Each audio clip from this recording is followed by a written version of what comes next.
Три много странни факта за Иван. Първият е, че в епизода, който беше на миналите избори, Спаска изтеглила камера на дървото.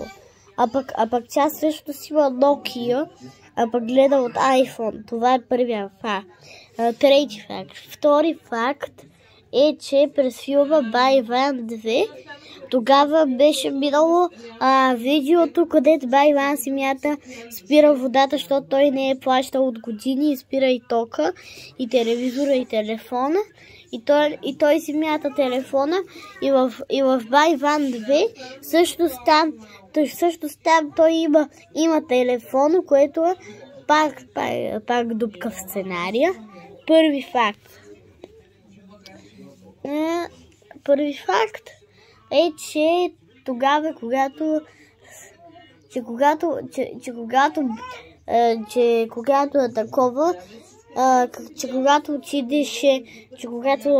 той със срещата и искаше да отиде до апартамента да си вземе парите, беше си ги забравил и свика, че отива да се свърши работата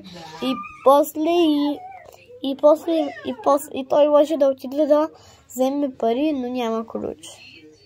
И тогава дупката в сценария е, че тогава един музикант го блъсва. И този ако те блъсне човек, че би трябва да те откарат в болница или просто умираш преди да дойде болницата. Това е факта, а той оцеля. Но пак се е дупка в сценария. И аре, чао!